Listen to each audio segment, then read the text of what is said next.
Daniel et sa compagne Brigitte avaient un rêve. Bon, bah, c'était ici, la maison qu'on avait prévu de garder. Voilà.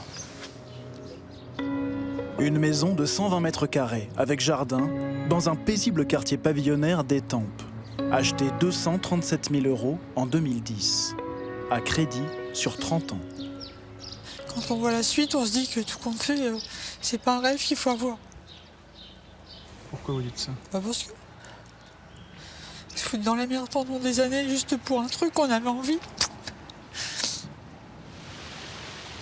Cette maison de 4 chambres, où ils logeaient avec leurs 3 enfants, n'est plus la leur. Elle a été vendue par la banque, moitié prix, car le couple ne parvenait plus à rembourser son prêt. Ils ont refermé le portail pour la dernière fois il y a 2 ans. Une épreuve dont ils ne se remettent pas. Qu'est-ce qui vous faisait envie, Daniel, dans le fait d'accéder à la propriété? Ben, comment dire que j'allais laisser quelque chose aux enfants? Ce qu'il reste de ce rêve aujourd'hui, des dettes. 128 000 € que la vente de la maison n'a pas suffi à éponger. Comme Daniel et Brigitte, en France, 762 000 ménages sont surendettés. Dans un cas sur 6, les dettes sont liées à un emprunt immobilier.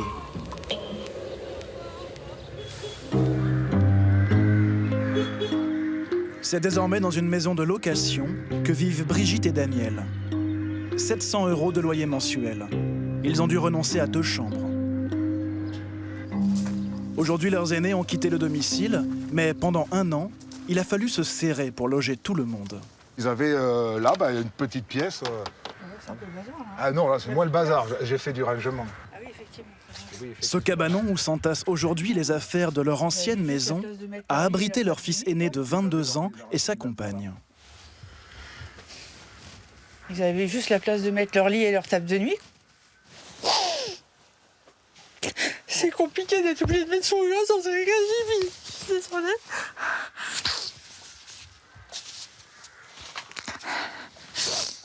Mettre ses propres enfants dans un cagibi parce qu'on n'a pas de place, parce que voilà, on s'est fait virer, parce que. Ben voilà.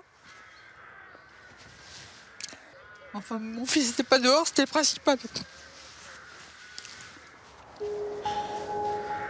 Brigitte travaille dans une société d'aide à la personne. Daniel était magasinier. À eux deux, ils gagnent 2 100 € par mois. Il ne leur reste à charge que la Benjamine de 19 ans, mais avec 700 € de dettes à rembourser mensuellement, se nourrir est devenu un défi quotidien. Voilà comment je gère mon budget. On va à Lidl et on achète les poulets 50 centimes. Parce que les dates sont en fin de limitation, quoi.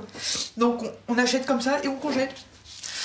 Et je peux vous dire que, vous voyez, tout ce que j'ai dans mon congélateur, c'est ça. À des tarifs comme ça pour pouvoir arriver à nourrir tout le monde. Ma fille, je devrais pas le dire. Ma fille, je peux pas l'envoyer à la cantine. Parce qu'il faut que je paye 40 € pour remplir la carte à chaque fois. Donc ma fille, je lui fais son sandwich dans la voiture. Elle me rejoint, elle mange avec moi. Et ben moi, il y a des fois, je prends rien à manger parce que je peux pas.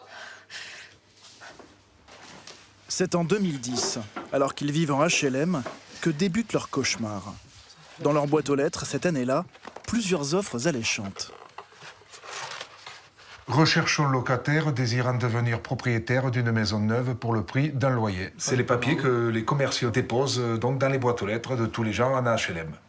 Voilà, puis l'autre c'est urgent, attention, nous recherchons plus que 7 couples de locataires désirant devenir propriétaires d'une maison avec jardin. Faible apport et remboursement par mensualité adapté à vos revenus. À l'époque, le couple gagne 2 500 € mensuels. Ils espèrent que le remboursement du prêt n'excédera pas leurs 700 € de loyer. Ils vont pourtant signer avec leur banque une toute autre offre.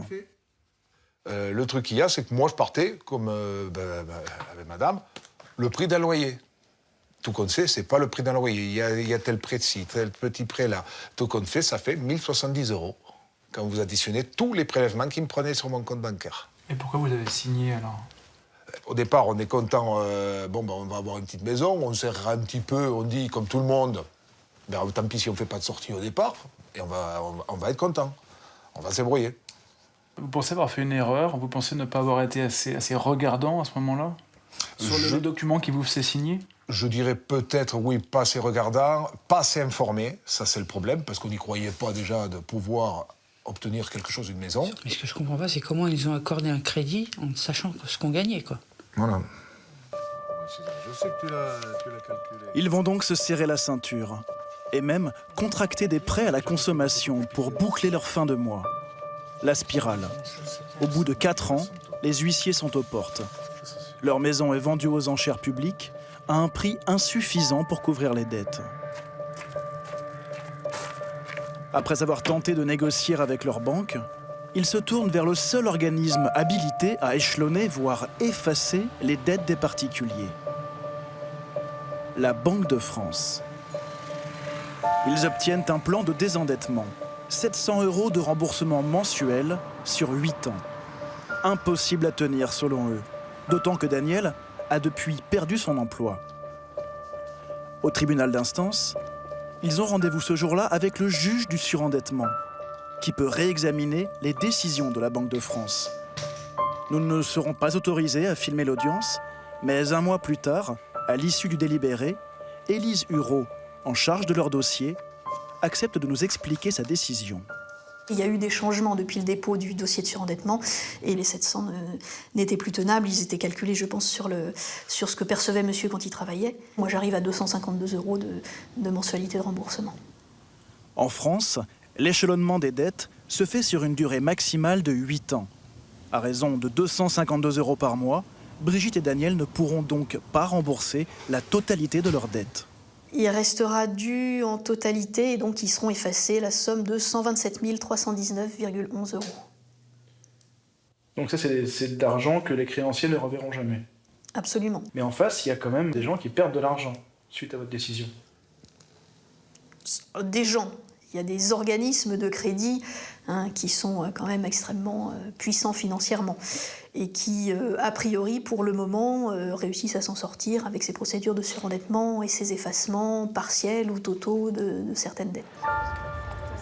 Mais les créanciers ne sont pas toujours des banques ou des organismes de crédit. Parfois, il s'agit de particuliers pour lesquels les conséquences peuvent être désastreuses. Isabella, vous êtes prête pour cette matinée? Est-ce qu'on peut être prêt pour ça? Mais bon, je vais y aller parce que j'ai pas le choix. Quand Isabella rentre à son domicile, elle est accueillie par une affichette C'est la mise en vente de mon appartement. qui lui rappelle qu'elle ne sera bientôt plus chez elle. Je gardais un brin d'espoir en me disant, bon, ça aurait pu être un mauvais rêve, mais non, c'est réel en fait. C'est concret. Un 3 pièces de 50 mètres carrés à Saint-Maur-des-Fossés qu'elle a acheté 165 000 € il y a 10 ans pour le mettre en location. Mais les occupants ont rapidement cessé de payer leur loyer. Et la jeune comédienne, aux revenus aléatoires, n'a plus su rembourser son prêt. Sa banque a donc saisi l'appartement pour le vendre aux enchères. Aujourd'hui, sous ses yeux et sans qu'elle n'ait le choix, des acheteurs potentiels viennent le visiter.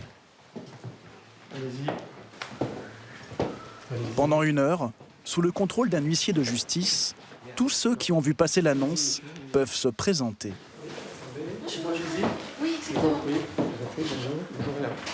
Mise à prix, 64 000 €, 4 fois moins que le prix du marché.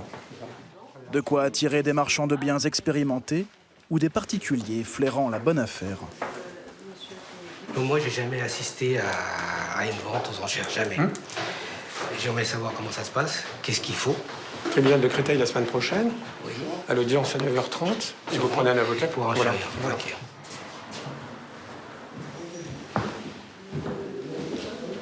Isabella ne fait rien pour encourager la vente.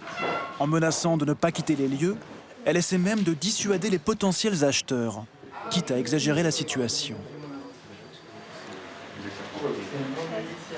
L'appartement, il est vide. Il sera certainement squatté. Parce que je suis à la rue, donc je vais m'installer là. Et puis bon, après, on verra pour les procédures.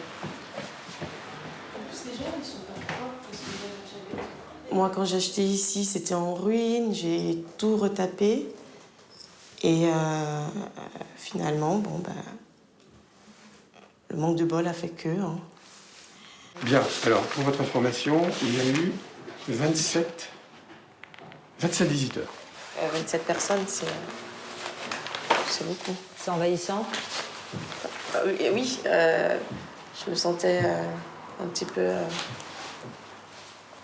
Oui, c'est oppressant en fait. Voilà.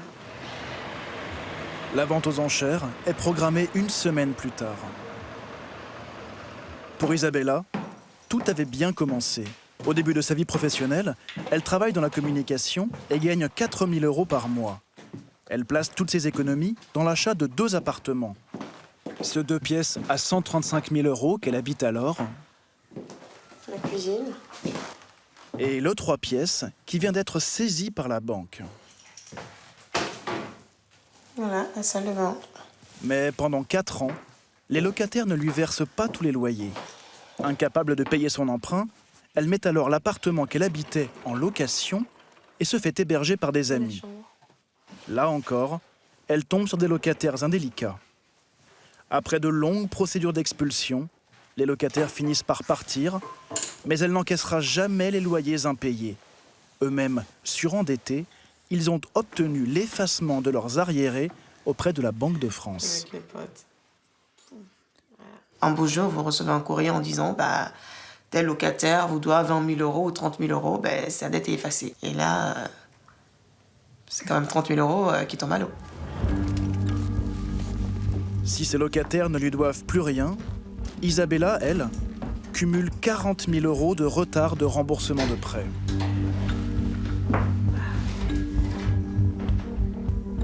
C'est aujourd'hui à son tour de déposer un dossier devant la commission de surendettement de la Banque de France. Elle doit justifier de ses faibles revenus, 700 € mensuels, et du montant de sa dette pour tenter d'obtenir un effacement.